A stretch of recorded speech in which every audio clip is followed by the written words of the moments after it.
नमस्कार दोस्तों, मेरा नाम है विवेक पांडे। स्वागत है एसएससी अड्डा यूट्यूब चैनल पे। ये क्लास है कंप्यूटर नॉलेज की और यहाँ पे हम कर रहे हैं एसएससी सीजीएल टियर 2 के क्लासेस की तैयारी। तो चलिए बच्चों, यहाँ पे क्लास की स्टार्ट करते हैं। जैसे कि मालूम है, यहाँ पे हम लोग कुछ मॉडल पेपर डिस्कस कर रहे हैं लास्ट कुछ दिनों से, और उससे पहले हम लोग कुछ चैप्टर्स को भी डिस्कस किए थे। तो जो चैप्टर हमें डिटेल में डिस्कस करना होगा उसको हम डिटेल में डिस्कस करेंगे, और वो जो हमारा एमसीक्यूज कवर करेगा वो एमसीक्यू विज करेगा। तो आज भी मैं कुछ क्वेश्चन आपके साथ डिस्कस करूंगा। इसमें कुछ वो भी प्रश्न रहेंगे जो विगत एग्जामिनेशन में आ चुका है, वो सीजीएल सीपीओ वगैरह कोई भी हो सकता है, क्योंकि आपको मालूम है कि पहले जो आता था जीएस में ही कंप्यूटर सेगमेंट ऐड होता था। लेकिन अब जो एक रणनीति बनी है, अब क्या है कि सीजीएल में आपके जो भी एग्जाम में आने वाले हैं कंप्यूटर, वो एक अलग सेगमेंट है, यानी कि 60 नंबर का बैटल हम वहां पर लड़ने वाले हैं। तो इसी को ध्यान में रखते हुए, इसकी महत्ता को समझते हुए, यहाँ पे एक स्पेशल क्लास ऑर्गेनाइज करी गई है आपके लिए, specific for all SSC student के लिए। तो चलिए सेशन को स्टार्ट करते हैं। रोजाना ये क्लास 11:30 बजे चलता है, तो आपसे ये निवेदन है कि रोजाना हर दिन 11 बजे लाइव आ जाए और सेशन को ज्वाइन करें, और यहाँ पे आप लोग यहाँ पे हर सवाल का जवाब दें। Very good Anjali, good morning सबको, नमस्ते। शम्बुल, हर्षा, गुड मॉर्निंग, सबको बहुत बहुत नमस्ते। तो चलिए सेशन को स्टार्ट करते हैं बच्चों। तो पहला सवाल आपके सामने है, जो 4 जुलाई 2017, आई थिंक ये सीपीयू का पेपर है। पूछा ये गया है, which among the following is not a basic logic operator in Boolean algebra law. निम्नलिखित में से कौन सा है जो एक बेसिक लॉ, निम्नलिखित में कौन सा एक बुलियन बीजगणितीय नियमों का मूलभूत तर्क संगत संकारक नहीं है। ठीक है, सवाल बड़ा सही है। तो क्या होगा राइट आंसर, वो जवाब दीजिए। वो एंड होगा, वो और होगा, वो नॉट होगा, वो मेरा नैंड होगा। इनमें से कौन सा है जो एक बेसिक बुलियन लॉजिकल ऑपरेटर की कैटेगरी में नहीं आता? बेसिक के बारे में पूछ रहा है। तो मैं पहले आपका आंसर पिक करूंगा, फिर मैं यहाँ पे एक्सप्लेन करूंगा, क्योंकि ये चीजें हमें डिस्कस भी करना है। बच्चों, मैं आपको बता दूं कि आप यहाँ जब क्लास लेते हैं तो आपको टॉपिक भी कवर होता जाता है डे बाय डे। जैसे अगर ये चैप्टर से क्वेश्चन बन रहा है तो ये चैप्टर भी अभी ही मैं आपको यहाँ पे क्रिएट करवा दूंगा। ठीक है, चलिए। तो किसी बच्चों का आंसर है, सारे बच्चों ने कहा ऑप्शन नंबर 3 जो है बिल्कुल गलत। सही आंसर है ऑप्शन नंबर 4 यानी नैंड। नैंड नाम का कोई बेसिक लॉजिक गेट नहीं होता है बच्चों, याद रखिएगा। अगर आपको याद रखना चाहिए कि अगर आपसे पूछा जाए कि बेसिक लॉजिक गेट कितना है, बेसिक लॉजिक गेट कितना है बच्चों, तो वो बेसिकली 3 होता है। एक हमारा एंड होता है, एक हमारा और होता है, और एक मेरा नॉट होता है। ये बेसिक वाला हो गया। ठीक है, एंड का मतलब होता है मल्टीप्लाई, और का मतलब होता है प्लस, और नॉट का मतलब तो भाई नहीं होता है। ठीक है, उसी तरह अगर आपसे पूछा जाए यूनिवर्सल गेट कौन है, यूनिवर्सल लॉजिक गेट कौन सा है, तो बच्चों वो हमारा होता है नैंड और नॉर। नैंड और नॉर जो होता है वो यूनिवर्सल गेट होता है। ठीक है, उसी तरह अगर आपसे पूछा जाए कि डिराइव्ड कौन सा है, तो बच्चों डिराइव्ड लॉजिक गेट जो हमारा होता है, डिराइव्ड लॉजिक गेट होता है दोस्तों, वो मेरा होता है, याद रखिएगा, वो मेरा जॉर होता है और एक्स नॉर होता है। ठीक है, एक्स नॉर होता है बच्चों। ठीक है, तो ये मेरा इस कैटेगरी में आता है, जॉर और एक्स नॉर। तो आंसर इसका जिन बच्चों ने भी दिया वो गलत है। नैंड गेट है, वो मेरा कोई बेसिक लॉजिक गेट हमारा नहीं होता, इसके अलावा सारा हमारा बेसिक लॉजिक गेट होता है। ठीक है, तो चीजें समझ में आ रही है तो एक बार आप लाइक शेयर भी करते रहिएगा, अधिक से अधिक बच्चों को यहाँ पे जोड़िए। मैं चाहता हूं कि मैक्सिमम बच्चे यहाँ पे 11:30 बजे और पहुंच जाए, और कम से कम आधा घंटा में इतना अच्छा क्वेश्चन दे के भेजूंगा कि आप किसी भी एग्जाम की तैयारी कर रहे हो तो आपका काम वहां पे बनना स्टार्ट हो जाएगा। तो काइंडली 11:30 बजे लाइव आ जाइए यहाँ पे, और आधा घंटा का समय, बिल्कुल हाफ एन आवर के समय आपका लूंगा, और आपको बेहतरीन क्वेश्चन दे के साथ और कुछ अतिरिक्त जानकारी के साथ ही आपको भेजूंगा। ठीक है, चलिए बच्चों, तो ये हो गया हमारा नैंड गेट। अगले सवाल पे आते हैं, which among the following is our input. इनमें से कौन सा है जो एक इनपुट डिवाइस है? ऐसे ही आपके ऑप्शंस बनेंगे एग्जाम में, आप देख सकते हो। Very good morning Anshu. तो बच्चों यहां पे पूछा गया इनमें से कौन सा जो कि इनपुट डिवाइस की कैटेगरी में आएगा। Keyboard, scanner, joystick. ऑप्शन दिया है 1, 2, 2, 1 या 1, 3। कौन सा राइट आंसर होगा? कीबोर्ड, स्कैनर, ऑप्शन ऐसा कुछ दिया है। 1 और 2 दिया हुआ है, यहां पे 2 और 3 लिखा हुआ है, यहां पे 1 और 3 लिखा हुआ है, यानी कि कोई भी ऑप्शन नहीं है। यहां पे अगर कहा जाए तो सही आंसर क्या होगा दोस्तों?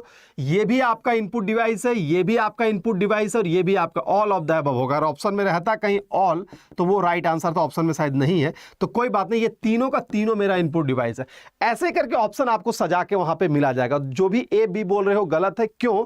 क्योंकि सारा का सारा इनपुट डिवाइस ही हमारा होता है। कीबोर्ड है जो बेसिकली याद रखिएगा स्टैंडर्ड इनपुट डिवाइस कहा जाता है, स्टैंडर्ड इनपुट डिवाइस कहा जाता है बच्चों। स्कैनर है, याद रखिएगा बच्चों, जो स्कैनर किसे कहते हैं?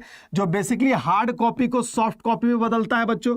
हार्ड कॉपी को अगर सॉफ्ट कॉपी में बदलता है बच्चों तो वो कौन सा होता है? वो मेरा स्कैनर होता है। जॉयस्टिक क्या होता है बच्चों? तो जॉयस्टिक है जो गेम खेलने में इस्तेमाल होता है, गेम में वीडियो गेम्स वगैरह खेलते हैं उसमें इस्तेमाल होता है किसका? तो जॉयस्टिक का। तीनों का अलग अलग यूज है, ठीक है।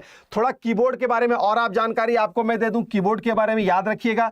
अगर आपसे पूछा जाए कि कीबोर्ड का टॉगल की क्या होता है बच्चों, अगर आपसे पूछा जाए कीबोर्ड का टॉगल की क्या होता है बच्चों, तो याद रखिएगा टॉगल की में हमारा कैप्स लॉक आ जाता है, नम लॉक आ जाता है बच्चों, और स्क्रॉल लॉक है जो मेरा टॉगल की में आता है। इसी में अगर पूछा जाए कि मॉडिफायर की कौन सा होता है बच्चों, अगर मॉडिफायर की या आपसे पूछा जाए कॉम्बिनेशन की कौन होता है बच्चों, तो याद रखिएगा मॉडिफायर की बात करें या कॉम्बिनेशन की बात करें, वो मेरा कंट्रोल होता है, वो मेरा शिफ्ट होता है, और वो मेरा अल्ट होता है बच्चों। तो ये तीनों मेरा मॉडिफायर की के कैटेगरी में आता है। इसके अलावा भी A to Z है, वो अल्फा न्यूमेरिक कैटेगरी की के कैटेगरी में आता है। ऐसा करके कीज का भी टाइप है, वो भी आपको याद रखना है एग्जाम पॉइंट ऑफ व्यू से। चलिए तो सेशन को शेयर करते रहिए, मैक्सिमम बच्चे यहां पे लाइव आ जाएं ताकि क्वेश्चन सॉल्व करने में हमें और मजा। अगला सवाल की बात करते हैं। Which among the following the light sensitive device used for converting image to their digital form? इनमें से कौन सा है, निम्नलिखित कौन सा एक रोशनी संवेदनशील यंत्र यानी कि लाइट हल्का डिवाइस होता है, ठीक है, लाइट सेंसिटिव डिवाइस यानी कि लाइट से काम करेगा वो अगला, जो कि छवि को उसके डिजिटल रूप में बदलता है, इमेज को डिजिटल रूप में कन्वर्ट करता है, ठीक है। आप यहां पे ये पूछा गया है वो मेरा प्रिंटर होगा, मॉनिटर होगा, स्कैनर होगा या रैम होगा, ठीक है। कौन सा ऐसा डिवाइस है, लाइट सेंसिटिव डिवाइस है, जवाब दीजिए। स्क्रीन मेरी सिवरिंग कर रही है, सिवरिंग क्या, ऐसा तो नहीं हो रहा है बेटा? आपको किसी को दिखने में कोई दिक्कत आ रहा है कि कोई बच्चा बता दो, कोई दिखने में कोई दिक्कत आ रहा है आपको?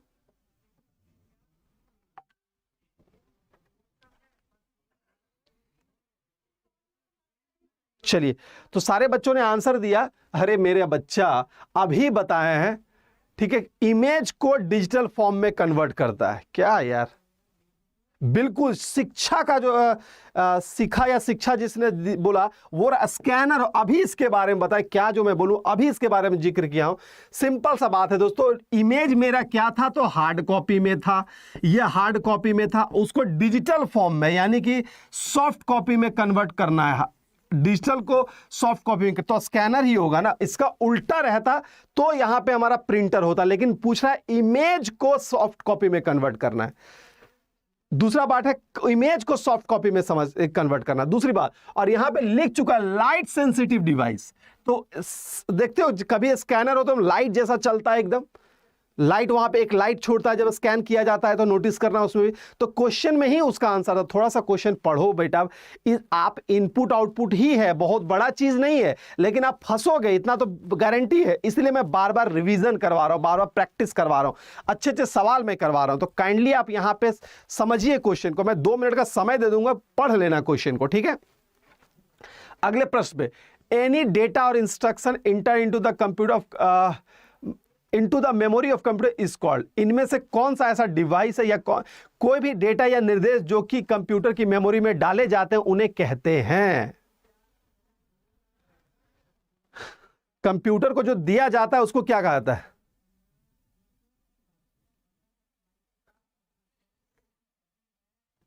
ठीक है, तो बच्चों इसका सही आंसर क्या होगा?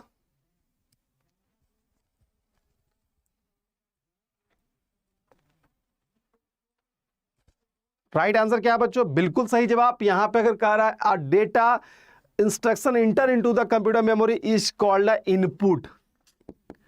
Inter into the memory, inter into the memory, inter into the memory. जैसे इंटर इनटू द मेमोरी लिख दिया, आंसर क्या होगा? इनपुट ही होगा ना बेटा। क्यों ऐसा कर रहे हो भाई, क्यों ऐसा कर रहे हो, गुना ऐसा क्यों कर रहे हो? से इंटर करना है तो मेरा इनपुट होगा, ठीक है। अगर आपसे पूछा जाए, समझिएगा, कंप्यूटर इनपुट जो लेता है वो डेटा लेता है, ठीक है, और डेटा को जो रिजल्ट देता है उसे हम लोग इंफॉर्मेशन कहते हैं, रिजल्ट को हम लोग इंफॉर्मेशन कहते हैं, ठीक है, इंफॉर्मेशन कहते हैं। तो याद रखिएगा कंप्यूटर किसको किस में बदलता है, तो डेटा को इंफॉर्मेशन में बदलता है। डेटा कहां दिया जाता है, तो इनपुट डिवाइस से डेटा डाला जाता है, और हमें रिजल्ट किस में मिलता है, तो रिजल्ट हमें आउटपुट में मिलता है, यानी कोई भी आउटपुट डिवाइस जैसे मॉनिटर प्रिंटर में हो गया। और ये डेटा को इंफॉर्मेशन में कन्वर्ट कौन करता है, डेटा को इंफॉर्मेशन में कन्वर्ट कौन करता है, तो वो मेरा प्रोसेसर करता है बच्चों। थोड़ा सा समझिएगा, कंप्यूटर लेता क्या है, तो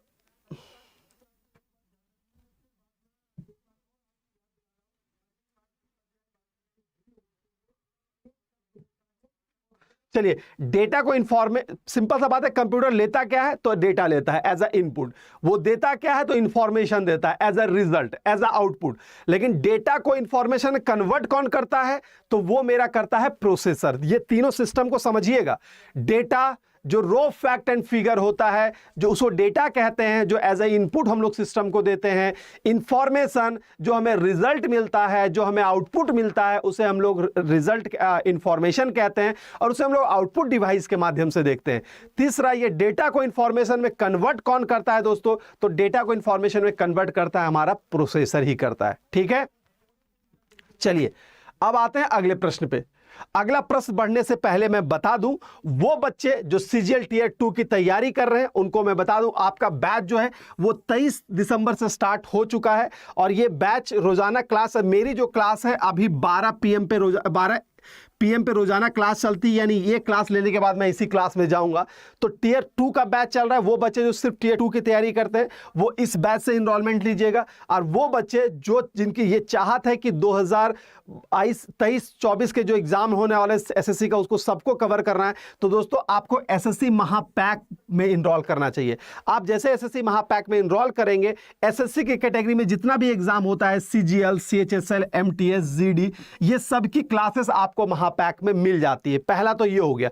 दूसरा, अगर सीजीएल का थ्रू आउट द ईयर आपको अगर 4 बैच बनता है तो चारों बैच का एक्सेस मिलता है। अगर 50 टेस्ट सीरीज आती है तो 50 टेस्ट सीरीज का एक्सेस मिलता है। यानी अगर महापैक से हम जोड़ते हैं तो 1 साल के दौरान एसएससी के अंदर अड्डा कुछ भी अगर कोर्स लाता है, अगर कुछ भी तरह का course, test series, video course लाता है, सब आपको मिल जाता है एसएससी महापैक में। तो बच्चों ये मेरा सजेशन है, अगर एसएससी में करियर बनाना चाहते हैं तो इस बैच से इनरोलमेंट जरूर कर लीजिए। अभी क्यों करने के लिए बोल रहा हूं, क्योंकि अभी इस कोर्स में एक ऑफर चल रहा है। ऑफर क्या है, यानी आप देखते हो लिख रहा होगा आपको सामने, प्राइस जो होगा राइज करेगा 1 तारीख से। अभी डबल वैलिडिटी का ऑफर है। डबल वैलिडिटी कहने का मतलब है कि आप 12 महीने का इनरोलमेंट लेते हो तो आपको 12 मंथ का इनरोलमेंट आपको एडिशनल मिल जाता है, यानी कि 2023 और 24 दोनों का मिल जाता है। अब 23-24 कहने का मतलब यह है कि कुछ ऐसे एग्जाम होते हैं कि 23 के लास्ट में नोटिफिकेशन आएगा, एग्जाम होगा 24 के लास्ट में, 24 के मिड में। जैसे उदाहरण के तौर पे अगर सीएचएसएल की बात करें तो सीएचएस का नोटिफिकेशन तो 2022 में आया, लेकिन एग्जाम कब होगा, 2023 तक चला जाएगा। तो ऐसे के लिए हमारे पास अगर ये 2 साल का एक्सेस रहता है तो हमें कहीं भटकना नहीं पड़ता, आराम से ये चीजें हमारे साथ होती जाती है। यानी अगर लास्ट में भी आए, मिड में भी आए, तो वो सारा मेरा कवर होता जाता है बच्चों। कोई भी एक एग्जाम आप देखोगे, जैसे सीएचएसएल का वैकेंसी अभी आई है, एग्जाम होते तो उसका चला जाएगा 2023 टच कर जाएगा। तो ऐसा थोड़ी ना, अगर मान लो मेरी एनरोलमेंट खत्म हो गई तो टेस्ट सीरीज कहां से दूंगा, प्रैक्टिस में कहां से करूंगा। तो इसीलिए अभी आपके पास एक चांस है कि 12+12 का एनरोलमेंट आप करा लीजिए। आपको यहां पे सब क्लासेस है वो आपको ऑनवर्ड मिलती रहेगी। जुड़ने के लिए आपको वहां पे इस कूपन कोड का इस्तेमाल करना है बच्चों, Y706, और इससे आपको वहां पे हैवी डिस्काउंट यानी 78% डिस्काउंट मिलता है। और ये ऐप से लीजिएगा, एप्लीकेशन में जाइएगा प्ले स्टोर में और ऐप डाउनलोड करके लीजिएगा, उससे आपको 1% और एक्स्ट्रा वहां पे मिल जाता है। तो Y706 कूपन कोड लगा के आप ये सारे कोर्स में एनरोलमेंट कर सकते हैं और हर क्लासेस को थ्रू आउट वहां पे आप एक्सेस कर सकते हैं बच्चों। ठीक है, कोई क्वेरीज होगा तो कमेंट में जरूर पूछिएगा इन लास्ट में। ठीक है, चलिए अगला सवाल, which of the following is not a computer language, इनमें से कौन सा है जो एक कंप्यूटर लैंग्वेज नहीं है, इनमें से कौन सा है जो एक मेरा कंप्यूटर लैंग्वेज नहीं है। वो C++, जावा, लाइनेक्स, कौन सा है जो कंप्यूटर लैंग्वेज नहीं है। ठीक है, लैंग्वेज कौन सा नहीं है बच्चों, ये पूछा गया है आपको यहां पे। ठीक है, तो इनमें से कौन सा जो एक कंप्यूटर लैंग्वेज नहीं है वो पूछा गया है बच्चों। तो राइट आंसर क्या होगा हमारा, तो राइट आंसर की बात करें दोस्तों तो लाइनेक्स हमारा लाइनेक्स हमारा ऑपरेटिंग, बिल्कुल सही, अनुराग का सही आंसर आ गया, बेनुआ का राइट आंसर आ गया। तो बच्चों याद रखिए लाइनेक्स मेरा है वो मेरा ऑपरेटिंग सिस्टम होता है, ठीक है, ये मेरा ऑपरेटिंग सिस्टम है। तो ये मेरा प्रोग्रामिंग लैंग्वेज है, सी सिप जावा है वो प्रोग्रामिंग लैंग्वेज है। साथ ही साथ आपका याद रखिएगा पाइथन प्रोग्रामिंग लैंग्वेज होता है दोस्तों, सी प्रोग्रामिंग लैंग्वेज होता है दोस्तों, ठीक है, जावा हो गया।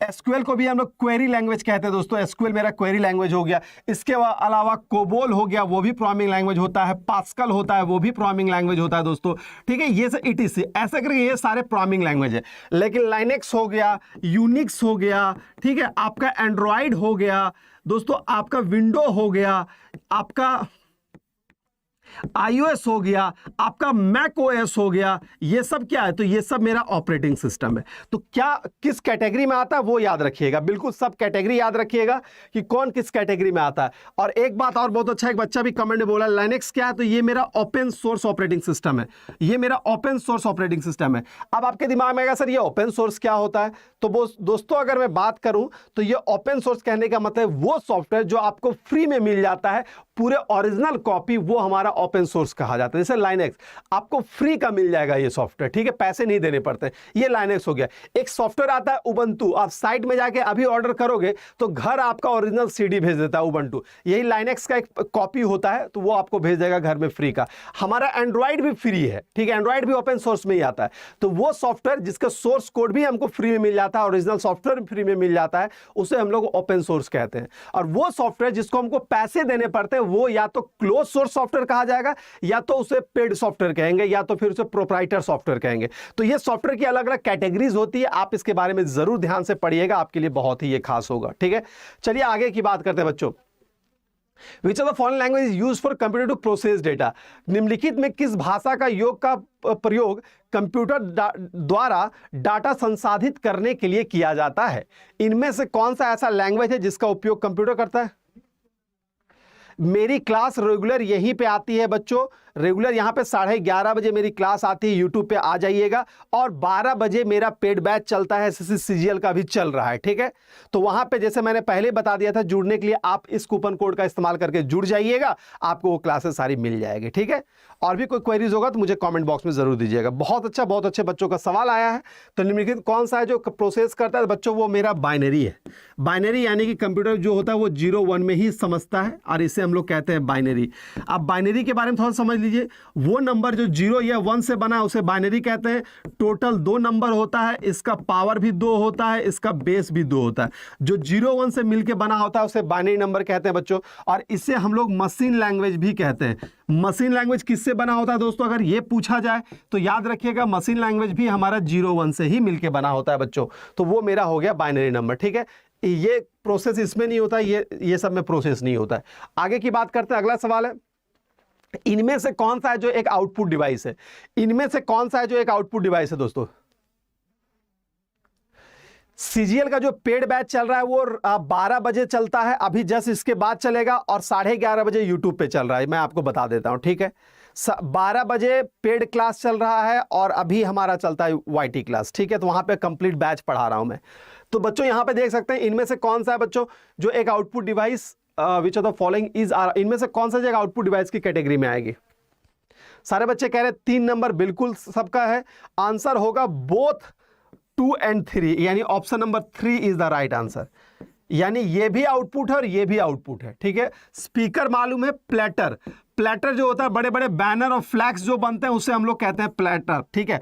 प्लॉटर एक ऐसा डिवाइस है जो बड़ा बड़ा बैनर और फ्लैग्स वगैरह जो बनता है उसको प्लॉटर से ही बनाया जाता है। और बच्चों याद रखिएगा स्पीकर भी है, स्पीकर भी हमारा आउटपुट ही डिवाइस है। स्पीकर, प्लॉटर, मॉनिटर, ये सब हमारा आउटपुट डिवाइस होता है बच्चों। तो ये याद रखिएगा, मैं उम्मीद करता हूं आपको चीजें समझ में आ रही होगी, ठीक है। आगे की बात करते हैं, अगला सवाल, which of the foreign language is used to access data from a database? थोड़ा हिंदी इसका मैं बता देता हूं क्या है हिंदी। इनमें से कौन सा ऐसा प्रोग्रामिंग भाषा है, इनमें से कौन सा ऐसी भाषा है जिसका उपयोग किया जाता है डेटा एक्सेस करने के लिए फ्रॉम डेटाबेस से, ठीक है, डेटा एक्सेस करने के लिए फ्रॉम डेटाबेस से। तो कौन सा ऐसा है जिसका इस्तेमाल किया जाता है डेटाबेस से डेटा को लेने के लिए, ठीक है। अब सवाल आएगा सर डेटाबेस क्या है? तो डेटाबेस सिंपल समझ लीजिएगा, collection of inter related data को हम लोग डेटाबेस कहते हैं। ठीक है, अगर कोई एक ऐसा जगह जहां पे हम बहुत सारा डेटा, सिमिलर टाइप का डेटा रखें, उसे डेटाबेस कहेंगे। ठीक है, चलिए विनवा राम गुर्जर का आया है, वो क्या लिखे हैं, उनका लिखना है जावा। बहुत गलत है बेटा, वो मेरा एसक्यूएल होता है। एसक्यूएल है जिसका उपयोग करके हम लोग डेटाबेस से डेटा को एक्सेस करते हैं। ठीक है, SQL is the right answer. बहुत सारे बच्चों ने राइट आंसर दिया है। एसक्यूएल का फुल फॉर्म होता है structured query language, structured query language, structure query language. ठीक है, इसका फुल फॉर्म होता है, ये याद रखिएगा। इसे हम लोग कहते हैं नॉन प्रोसीजर, लिख लेना कहीं साइड में अगर पूछा भी जाए कभी ऐसा, तो इसे हम लोग नॉन प्रोसीजर लैंग्वेज कहते हैं। इसे हम लोग नॉन प्रोसीजर लैंग्वेज कहते हैं। ये एसक्यूएल हो गया। ठीक है, सी प्लस प्लस ये तो प्रोग्रामिंग, ये सब मेरा प्रोग्रामिंग लैंग्वेज है। ठीक है, तो ये सब नहीं होगा, तो याद रखिए स्ट्रक्चर क्वेरी लैंग्वेज। अब अगर ये भी पूछा जाए कि डेटाबेस में कौन सा लैंग्वेज का इस्तेमाल होता है, तब भी आप वहां पे एसक्यूएल ही लिखना बच्चों, तब भी वहां पर आप एसक्यूएल ही लिखना। ठीक है, चलिए तो ये सारा हो गया। अब आते हैं अगले सवाल में। Magnetic tape is not a practical for application where data must be quickly recalled because tape is, चुंबकीय टेप यानी कि कैसेट, कैसेट आपने देखा, इसके बारे में बात कर रहा है, कैसेट वो रील वाला, इसके बारे में बात कर रहा है। ठीक है, तो ये क्या बोल रहा है, ये एक ऐसा डिवाइस है जिसको वैसे जगह उपयोग नहीं किया जा सकता जहां पे डेटा तुरंत इस्तेमाल होता है, यानी जहां पे डेटा तेजी से चाहिए होगा वहां पे इसका इस्तेमाल नहीं होगा। क्यों है, क्या ऐसा खासियत है उस जगह पे इसका इस्तेमाल नहीं किया जाएगा? तो बच्चों ऐसा इसलिए होगा क्योंकि याद रखिएगा कि मैग्नेटिक टेप जो होता है वो सीक्वेंशियल एक्सेस होता है। अब सीक्वेंशियल एक्सेस क्या होता है कि ये डेटा को सीक्वेंस में, दो तरह का एक्सेस हम लोग कह सकते हैं, एक सीक्वेंशियल एक्सेस है, एक हमारा डायरेक्ट एक्सेस कह सकते हैं। तो बच्चों सीक्वेंस कहने का मतलब ये हो गया कि अगर 1 2 3 4 है, तो अगर एक मेरे को 4 में जाना है तो 1 के बाद हम 2 में जाएंगे, 2 के बाद 3 में जाएंगे, तभी 4 में जाएंगे। इसका लाइव एग्जांपल आप देख सकते हो, जब वो रील वाला दौर था, हम लोग जो भी अगर गाना प्ले करते थे, मेरे को अगर 5 नंबर गाना सुनना है तो या तो हम पेन लगा के घुमा देते थे या तो फिर फॉरवर्ड बटन प्रेस करते थे। यानी मेरे को अगर 5 नंबर सॉन्ग पे जाना है तो 2 और 3 4 के सर पे पैर रख के ही आगे बढ़ते थे। That is the example of sequential. वही अगर हम लोग बात करते हैं सीडी में, अगर हम सॉन्ग प्ले करते हैं तो गाना नंबर 1 है, 1 के बाद 5 में जाए तो डायरेक्ट जंप कर सकते हैं, 50 में जाए डायरेक्ट जंप कर सकते हैं। That is the example of direct access. तो सीडी हो गया हमारा, हार्ड डिस्क हो गया, ये सब में हमारा डायरेक्ट एक्सेस होता है। ठीक है, चलिए तो समय की समाप्ति की घोषणा हो चुकी है। आज का यही अंत क्वेश्चन रहेगा। अब इसके बाद हम लोग कल आएंगे फिर कुछ अच्छे क्वेश्चन के साथ। तो सेशन यहीं पे अंत करेंगे, समय की समाप्ति हो चुकी है। 12 बजे फिर हम लोग मिलेंगे पेड वाले बैच में। जो बच्चे पेड वाले हैं मिल जाइएगा, आ जाइएगा, वहां पे जो भी टॉपिक चल रहा है आपको मालूम ही होगा। ठीक है, चलिए सेशन को यही अंत करते हैं। कैसा लगा सेशन ये जरूर बताइएगा, अपना फुटफुल रिव्यू भी कमेंट में जरूर डालिएगा, और आपको हमसे क्या एक्सपेक्टेशन है ये भी कमेंट बॉक्स में जरूर डालिएगा। वो सारे एक्सपेक्टेशन को हम यहाँ पे काम जरूर करेंगे। तो अभी के लिए इतना ही, फिर मिलता है अगले सेशन में। तब तक के लिए good luck, goodbye and take care दोस्तों।